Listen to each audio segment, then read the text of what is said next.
hindi tayo titindi, kung hindi tayo magrereklamo, patuloy tayong aabusuhin ng mga politiko naghahaman sa pwesto. Kailangan ang mga Pilipino matuto ng disiplina. Matuto tayong magrespetuhan. Pag oras ng eleksyon, magbangayan tayo. Pero pag oras na nakaupo na ang Pangulo, hayaan nating magtrabaho. Diba?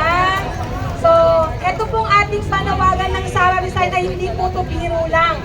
Ito po ay panawagan kasi alam po natin na wala nang nangyayari eh. Diba? Wala na. Mayroon tayong secretary ng DepEd na sumusuporta kay Tibuloy. Diba? Pero yung mga nagrereklamo na sila po ay tinahasa, hindi sinusuporta ng DepEd. Paano magiging nakatarungan ang DepEd Secretary kung sumusuporta sa tinaguriang rapist? Diba? Kahit sabihin natin na allegedly, pero may mga biktima nagsasabi eh. Dapat ang babae kakampi sa kapwa babae muna. Diba? DepEd Secretary na ang sinusuportahan yung tinaguriang nanggagahasa ng mga bata. So hindi po safe ang ating mga anak. Diba? Kawawa po ang ating mga anak. Kung lahat tayo magtitik ng bibig na lang, walang mangyayari sa atin. So, yung ating mga nanay na loyalista, mahaba na po ang laban nyo. So, kaming mga batang loyalista, hayaan ninyo na kami ang lumaban para sa inyo. So, ito po yung simula. Konti lang tayo, di ba? Konti lang tayo. Kasi bakit? Hindi naman tayo bayad eh. Wala tayong kandidatong nasa likod. Organic to, organic. Di ba? Kahit sabihin nilangaw tayo, at least lumalaban tayo. Ilang taon mo na ngayon, pag nagtagumpay ang Pangulo, lahat ng nakatayo na yan, pupunihin tayo. Kung hindi tayo lumaban, wala nang mangyayari sa bansa natin. Di ba? So, tayo po ang mga kakampi, ang mga kung ano man, mga Skonyan, mga Dilawan, ito po yung time para magkaisa tayo. Wag po tayo laging pumapayag na yung mga taong niluluklok natin, inaabuso lang tayo. Tayo po ang boss nila. Sabi nga ni Pinoy, di ba? Kayo ang boss ko. Eh, ang nangyayari para tayo mga tangay. Di ba? Binoboto natin, pero kinakawawa tayo.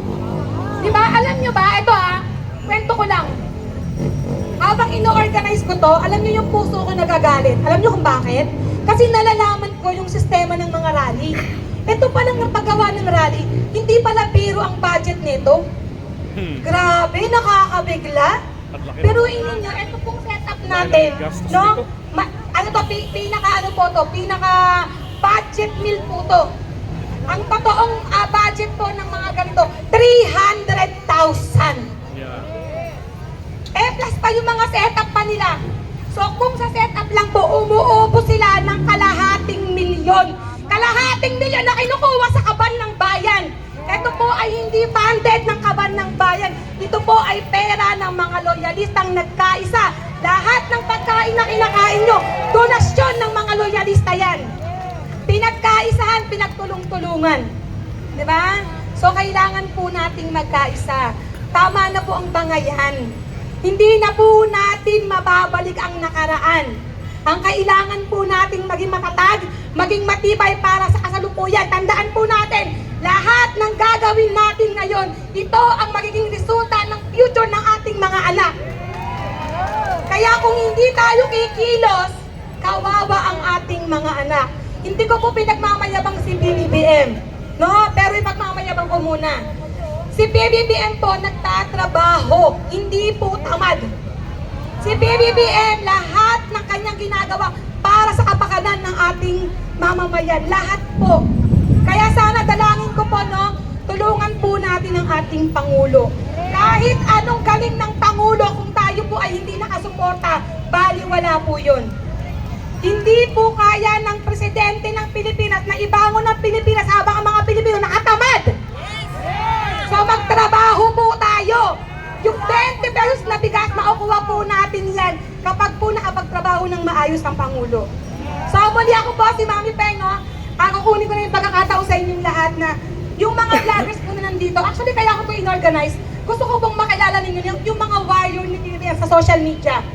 Nasa amin po ang laban sa social media. napakahirap pong maging pro-government vloggers. Kasi bakit?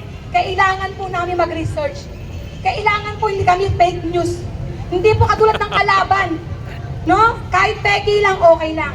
So sana po, dalangin ko po sa inyo lahat ng makikita nyo po sa screen. I-play po lahat yan. Suportahan nyo po. Humihiling po kami ng suporta kasi hindi rin po namin kaya. Kahit sabihin na malakas ang loob mo, kung wala kang kasama, hindi mo kaya. So maraming pong salamat muli. Sana po no, yung ating mga kaloyalista, sana magtipon-tipon po tayo sa gitna para po makita po nila na kahit hindi naman kailangan ng marami. Ang importante may boses. Di ba? Ang importante, nandito kayo kasi hindi kayo bayad. Eh nandito nga kayo, ang dami nyo nga, 1.5 naman ang isa. Di ba? At least kayo, wala kayong 1.5, pero yung puso ninyo busog. Di ba? Yeah. Kahit walang 1.5, basta mayroong presidente na matino. Di ba? So ayun, at tayo po, ano, yung mga loyalista yan, sila nanay, kayo po yung mga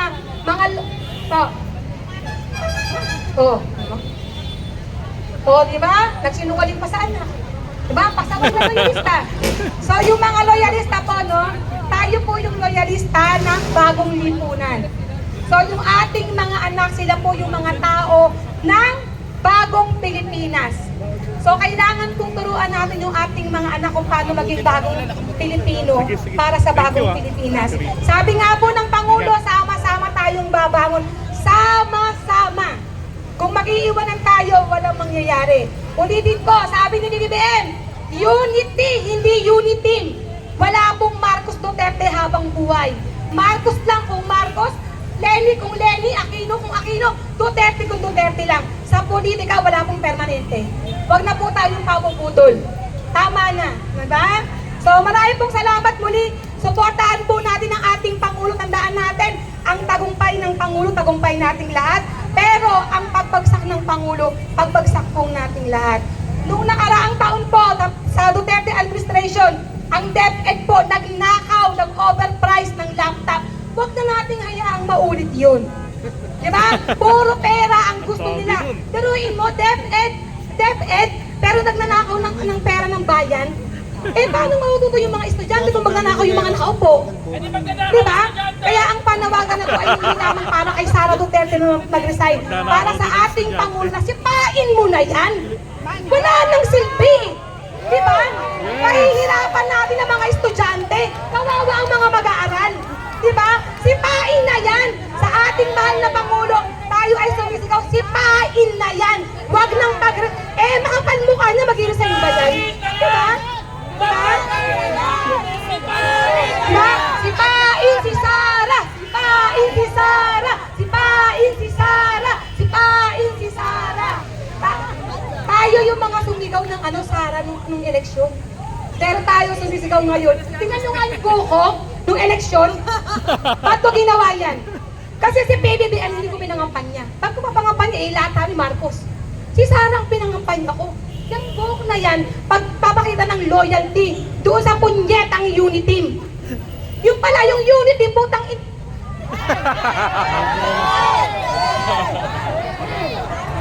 Sorry, pumiyak ako, pumiyak. Yung pala, yung unity na yan, budol pala yan. No? Ginamit lang tayo para pala sa kapangyarihan. Di ba? Oo, ang sabi ni nanay, di ako nagsabi na siya, ha? Oo, so, di ba? Nung eleksyon, ako humingi ako ng tawad kay Lenny Robredo. Kasi nakitulong tayo sa pag-aalimpusta, yun pala, mas bobo pa yung sinuportahan natin, di ba? So, maging lesson po sa atin, wala pong permanente sa politika, pero ang Pilipino, permanente po yan. Walang tutulong sa kapwa Pilipino kung hindi kapwa Pilipino. Walang lalaban sa Pilipinas kung hindi mga Pilipino. So sa atin po ang West Philippine Sea. Salamat po. Maraming salamat, Mami Pe. Ang taray talaga, bongga! Panalo! Ma'am Sen, bago ko kayo magsalita, papipiliin ko lang po yung tao. Mami Pe, ano yung gusto nyo? 150 o 1.5? Mami, 150 o 1.5? Malaki diferensya. Okay, eto naman, talaga, yung po tinatawag natin na tapang, tunay na tapang at tunay na malasakit. Tunay na tapang dahil ang WPS po ay atin. Hindi ho lamang salita yung kundi ginagawa. Yung ating mga sundalo, nagpapakamatay Sierra Madre. Kapupunta lang ho yung ating mga maliliit na barko. Pupunta. Pilit hinarang pero hindi hinarang. Nakabalik. Successful po. Palakpakan po natin yung ating mga kababayan na matapang na matapang. Malasakit sa ating mga anak. Sabi nga nila, ang future ng ating bayan nasa kabataan. Malasakit na sana sa pamumuno ng isang magandang liderato sa kagawaran ng edukasyon ay magiging maganda po ang kinabukasan po nila. Ayan. So yun lang, tunay na tapang at tunay na malasakit. Bueno! Ngayon naman, tawagin naman po natin mga kaibigan, isa naman sa ating mga main conveners, palakpakan po natin, Miss Zendana! Kailangan may talas din, ma'am, dyan, ha? Yun naman eh. Magandang gabi ulit mga kalayalista! Ito na naman ulit tayo ha. Pasensya na. So, pwede tinatawag ko muna yung mga kalayalista natin doon sa may mga puno. Pwede po lumapit po tayo dito. Hello mga kalayalista, nandiyan mga nakapula. Tao po! Nakikita ko po kayo dito. Pwede lapit po kayo dito. Ayan, tayo. Ang gaganda ninyo. Ayun yung lumapit dito. Lapit po. Lapit lang po tayo dito. Huwag ko kayo. Magpakita ko kayo dito. Nakikita ko kayo dito sa ano. Lapit po kayo dito. Kaya ako kayo nandito para sumama po. Hindi para umupo po dyan. Dito po tayo. Pasensya na ako. Medyo masungit ako minsan din sa ganitong event. Alam nyo, kasi po ganito po yan. Matagal na po kasi akong kasama sa mga itong rally. Alam na po yun na mga kasama ko nandito sa Supreme Court. Ay, tayo taas po yung sumama sa rally sa Supreme Court noong 2016. Oh, yan. Yan po yung mga kasama ko noon sa 2016. Kami po yung nagbantay sa Supreme Court ng 100 days. Oh, tama po ba? Saan yung mga 100 days people dyan? Nasaan na? 100 days people. Ayun, ang mga 100 days people. So, meron pa po doon sa may dulog. Ma'am, sir, lapit po tayo dito, sir. Yung mga nakapula po doon sa may dulog, pakitawag po. Yun, may nakikita pa ako nakapula pa doon. Yung mga nakapulan puti, yata yun. Kasama ba natin yun? Lapit kayo dito, hindi. Lumapit ka dito, nene. Nene, lapit ka dito. Halika, nakikita kita dito. Lapit kayo. Lapit. Lumapit po dito. Lapit po kayo dito. Para pa kayo makita. Oy, asan yung mga Supreme Court ladies? Lumapit kayo dito. Asan kayo? May rayuman. Hindi po kayo, ulit po mga magandang gabi. Ako po si Sendang. Actually, hindi ako kasi yung tapang masyado din ni Mami Beng. More on the write-ups po ako sa social media, sa Facebook. Doon lang po ako. Pero nakakasama na po ako madalas ng mga kasama natin yung ibang loyalista dito. From 2016 pa, pero nag-start po ako sumama po for campaigning sa ating mahal na Pangulo since 2009. Bago po siya tumakbo na senador, isa na po ako sa campaign manager niya. Then, from senatorial, tumutulong po sa pag-campaign until the Vice President, lumaban kami na Supreme Court, and this campaign for the President at umupo ang ating Pangulo. Dahil ho ba, lumaban na tayo ng 2016 dahil hinapaw po natin ang ating dapat talaga ating BBM. Dapat siya talaga tutoy na BP. Eh ngayon, papayag pa ba tayo na alisin niya si BBM? So yun na lang po. Kaya kami nandito, hindi ho kami dahil para lang mag-content, yung mga vloggers, hindi ho kami namin kayo pinatawag dito dahil para lang sila mag-content. Ito po ay panawagan namin para po sa inyong lahat, para sa ating bayan. Kasi hindi na po talaga nararapat yung ginagawa nila sa pang-aalis sa ating mahal na Pangulo. Ang ating mahal na Pangulo ay nagtatrabaho ng maayos. Grabe, sobrang kung alam lang nila anong mga ginagawang proyekto ng Pangulo pero hindi ho kasi nila inintindi. So ngayon po, ang hinihiling ko lang po sa inyong lahat ay patuloy po nyo suportahan ng ating Pangulo. At ito, ilaban po natin yung ginagawa pang-aalis ng mga DD sheets. So, sana po andyan ho kayo lagi para tulungan kami sa pagkampanya sa aming panawagan ng Sara resign sa DepEd Secretary. O yan yung mga Supreme Court ladies ko, yung mga palaban ko yan, mga panlaban. So, sana po, please po, yun lang po yung aking hinihiling. So, hindi ako masyado magsasalita na po. I-turn over ko na po. Muli po, marami po salamat. Magandang gabi po. Salamat po sa inyong pagpunta. Salamat po. Maraming salamat, Ma'am Zendana! Ang partida na yan, ha? Medyo, medyo muted, ha? Ayan, yung mga conveners po natin, buong loob. tulad po ng ating mga kaloyalista dito, simula, especially ho yung ating mga nakakatandang tito-tita rito. Magmula pa ho yung naging presidente si Apo Lakay, 1965, hanggang ngayon, solid na solid pa rin ho tayo, di ho ba? Ayan, talagang nakakatuwa ho.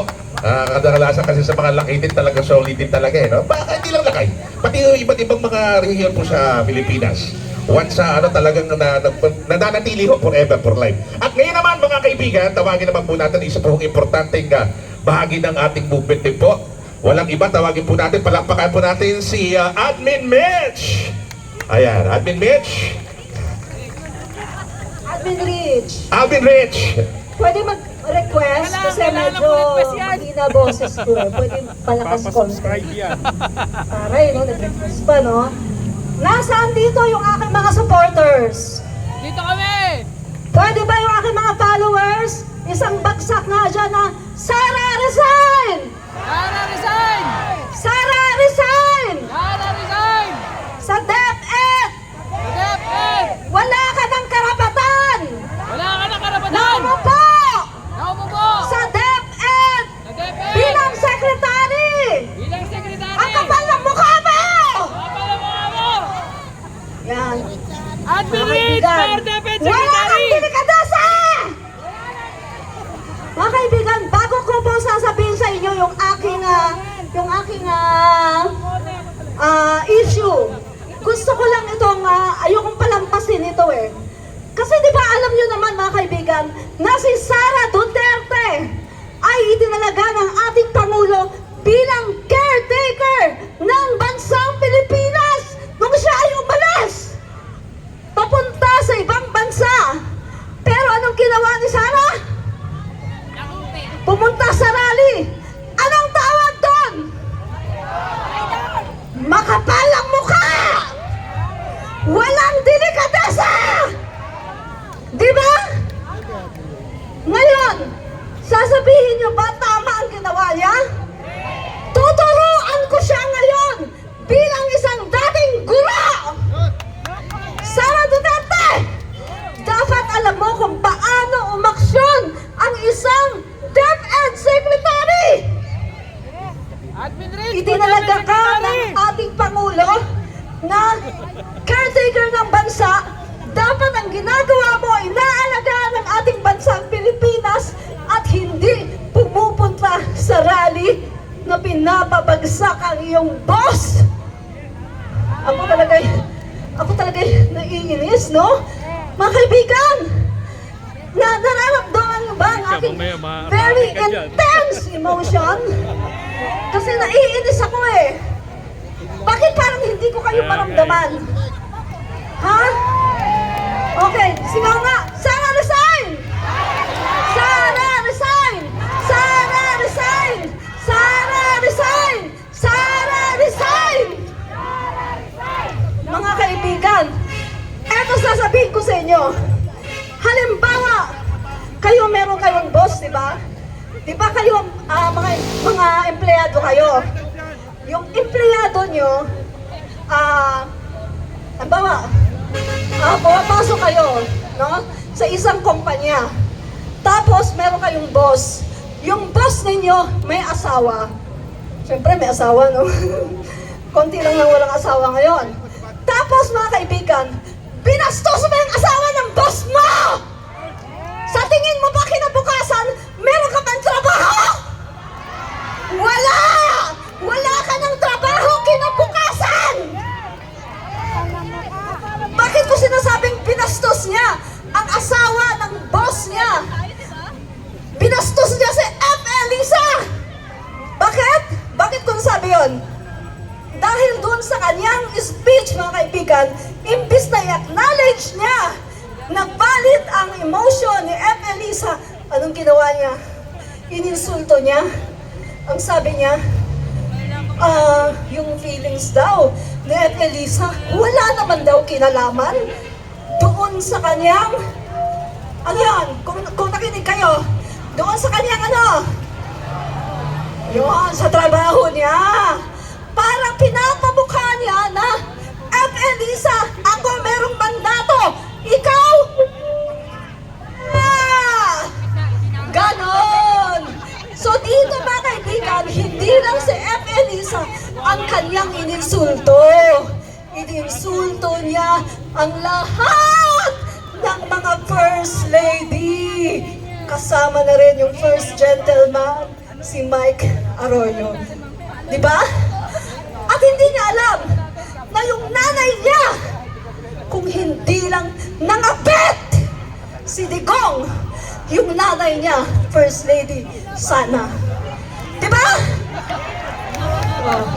Totoo, di ba yung sinabi ko?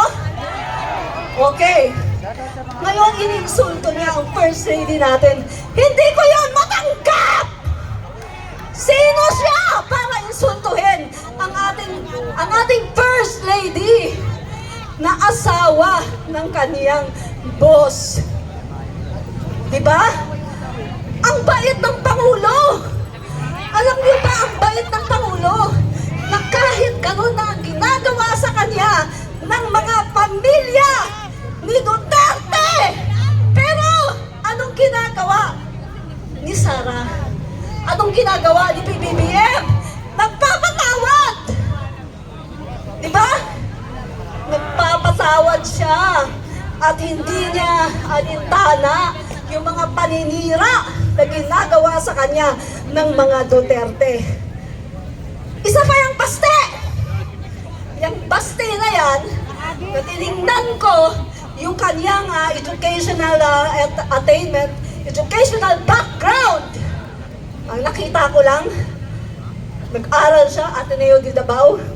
First year, walang nakalagay kung natapos ba yung kanyang first year, kung natapos ba siya sa kanyang course, sa college. Ano yan? Diba?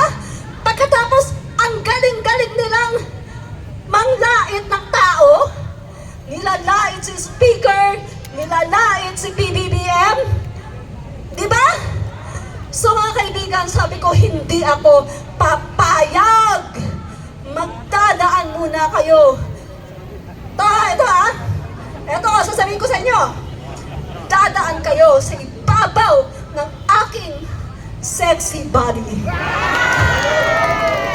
Ibig sabihin, mamamatay na muna ako bago niyo mapapaalis o mapapatalsik si PBBM. Dahil ipaglalaban ko ang ating Pangulo!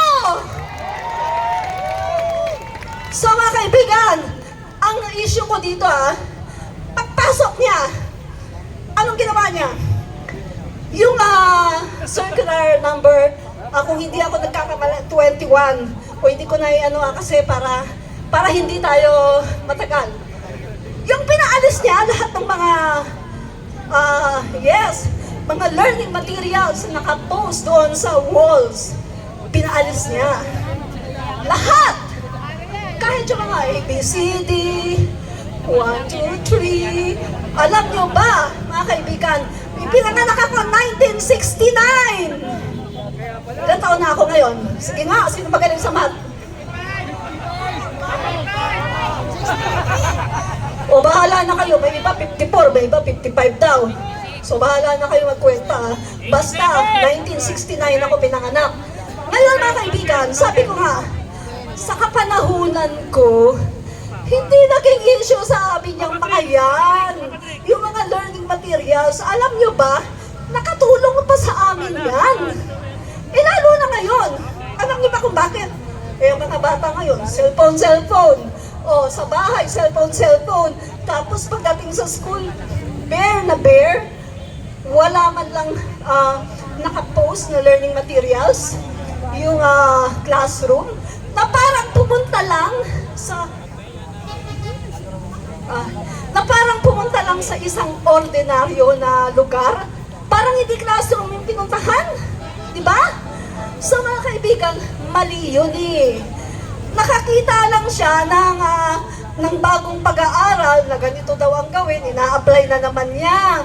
Palibhasa kasi, siya na mismo umamin na wala daw siyang background sa education. At ang sabi pa niya mga kaibigan, isa daw siya sa problema. Kasi hindi daw niya na-review ang matatag curriculum. Hello? Sana kayo na-review mo kasi magdadalawang taon na. Kung hindi mo pa na-review yan, abang tamad-tamad mo naman. Diba? Tinake mo ang challenge as DepEd Secretary. So dapat ikaw ay mag-aral, mag-research ka naman, para naman alam mo at hindi mo inaasa diyan sa mga expert na sinasabi mo, na mga guro diyan sa DepEd. So ito lang masasabi ko, Sarah. Alam mo yung tatay ni Sara? Lagi siyang kaso ng So ito lang masasabi ko, mga kaibigan. Kung ikaw nagmamahal sa bayan, Sara Duterte, na palagi mong sinasabing, mahalin natin ang Pilipinas!